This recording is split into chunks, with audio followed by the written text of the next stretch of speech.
Libertarianism 101, Lesson 5, Minarchists versus Anarcho-Capitalists. Welcome back to Libertarianism 101. In the last video, we mapped out the libertarian spectrum. Now it's time to dive deep into the biggest debate within libertarianism, Minarchists versus Anarcho-Capitalists. This is where things get really interesting, because both sides agree on almost everything, except one crucial question: do we need government at all? Let's set the stage. Both Minarchists and Anarcho-Capitalists believe in the non-aggression principle. Both oppose the drug war, the welfare state, foreign interventionism, excessive taxation, and government overreach. Both want maximum freedom and minimal coercion. They're on the same team fighting the same battles. But when it comes to the end game, the ideal society they're working toward, they have fundamentally different visions. Let's explore both. First, the minarchist position. Minarchists believe government is a necessary evil. They argue that in order to protect individual rights, your life, liberty, and property, you need some kind of enforcement mechanism, and that mechanism is government. Specifically, Minarchists say government should do exactly 3 things: provide national defense through a military, maintain law and order through police, and resolve disputes through courts. That's it. Everything else, education, healthcare, welfare, infrastructure, business regulations, should be handled privately.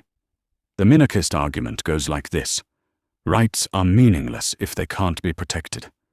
If someone murders you, steals from you, or violates your property, you need some system to stop them and provide justice. In theory, you could defend yourself. But what if the aggressor is stronger? What if it's an organized gang or a foreign army? You need collective defense, and you need an impartial third party to resolve disputes. Otherwise, every disagreement ends in violence, or whoever has more guns wins. Minarchists argue that government, despite its flaws, is the only institution that can legitimately use force to protect rights. Why? Because it's funded by everyone in the territory and serves a defensive function. Yes, taxation is coercive, minarchists admit, but they see it as the price you pay for living in a civilized society where your rights are protected. It's a necessary evil. Minimize it as much as possible, but you can't eliminate it entirely without losing the protection of rights. Famous minarchist thinkers include Ayn Rand, Robert Nozick, who wrote Anarchy, State, and Utopia, and many people in the classical liberal tradition. They want the smallest government possible, but they believe that some government is essential. Now let's hear from the Anarcho-Capitalists. Anarcho-Capitalists, or Ancaps for short, say, wait a minute, if taxation is theft and government is force, then even a minimal government violates the non-aggression principle. You can't claim to oppose aggression and then support an institution that literally funds itself through coercion. Ancaps argue that everything government does, including defense, police, and courts, can be handled through voluntary, market-based solutions.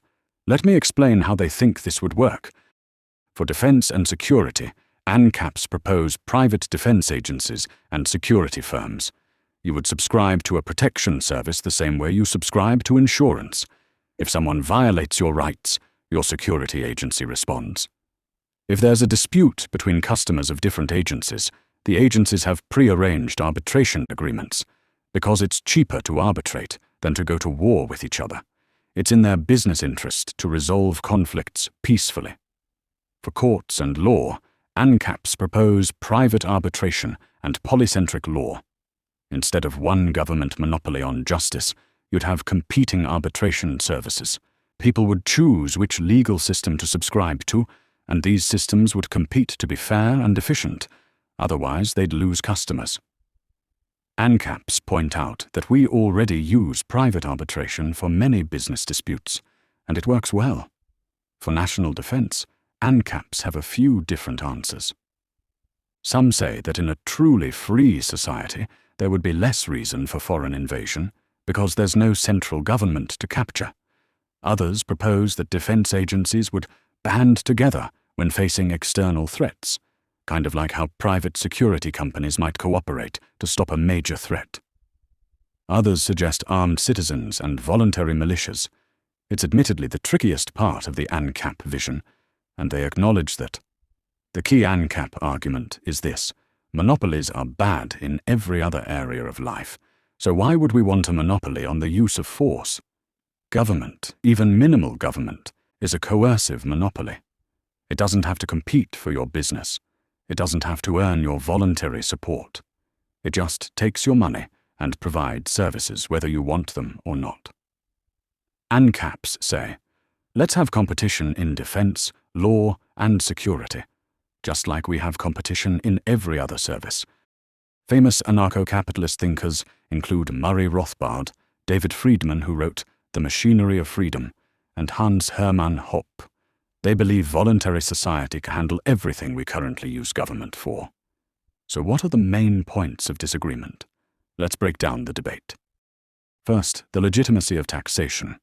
Minarchists say limited taxation for defense and courts is justified as payment for essential services.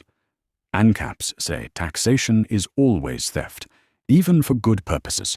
You can't build a moral society on immoral foundations. Second, the monopoly on force. Minarchists argue that having one final arbiter prevents endless conflict. Someone has to have the final say. Ancaps argue that monopolies on force lead to abuse and tyranny, and that competing agencies with reputations to protect would be more accountable. Third, the protection of rights. Minarchists say rights need government to be meaningful. Without enforcement, they're just words. Ancaps say rights can be protected through private means and market incentives, and that government actually violates rights more than it protects them. Fourth, the transition problem. Even if Ancaps are right about the ideal, Minarchists ask, how do you get there? If you abolish government tomorrow, wouldn't there be chaos? Ancaps respond that the transition would be gradual and that people are capable of organizing without central authority. We do it all the time in our daily lives. Here's what's fascinating. In practice, Minarchists and Ancaps work together on almost everything. They both want to end the drug war, slash taxes, stop foreign wars, eliminate the surveillance state, and dismantle the regulatory apparatus. The difference is that when we've achieved all that, the Minarchist says, okay, we're done. This is as small as government should get. And the Ancap says, great start. Now let's privatize the rest. Some libertarians take a middle position. They're philosophically Ancap. They agree that in theory, a purely voluntary society would be ideal, but they're practically Minarchist, meaning they don't think we can get there in reality, so they settle for minimal government. Others go the opposite direction. They're philosophically Minarchist, but strategically radical, pushing for more dramatic changes than they actually expect to achieve, to move the Overton window. There's also the question of whether this debate even matters right now, when we're living under a massive government that spends trillions, regulates everything, and intervenes globally. Is it really productive to argue about whether the final 5% of government should exist? Some libertarians say let's focus on the 95% we agree on and argue about the rest later. But others say the philosophy matters because it shapes your arguments. If you believe government is necessary, you'll make different cases than if you believe it's inherently illegitimate. Your principles guide your tactics. So where do you fall in this debate? Here are some questions to consider. Do you think rights require government enforcement, or can private institutions protect them? Do you think monopolies on force are necessary for stability, or do you think competition would create better accountability? Do you believe taxation for minimal government functions is justified, or is it always theft regardless of purpose? Your answers will tell you whether you lean Minarchist or Ancap. And here's the thing. Both positions are internally consistent. Both are logically sound if you accept their premises. It really comes down to your assumptions about human nature, coordination problems, and whether you think voluntary institutions can replace coercive ones. In the next lesson, we're going to talk about Austrian economics, the school of economic thought that heavily influences libertarian thinking. We'll explore why libertarians are so skeptical of central planning, why we oppose the Federal Reserve, and why we think free markets work better than government intervention. It's the economic foundation underneath libertarian politics. But for now, you understand the great debate. Minarchists want the smallest possible government. Anarcho-Capitalists want no government at all.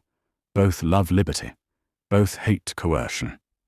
They just disagree on whether a minimal state is necessary or whether we can go fully voluntary. If you're learning something from this series, subscribe and hit the notification bell, and tell me in the comments, are you Team Minarchist or Team Ancap? Or are you still figuring it out? I want to hear your reasoning. Welcome back to Libertarianism 101. See you next time. Next up, Austrian Economics 101. Why libertarians think this way.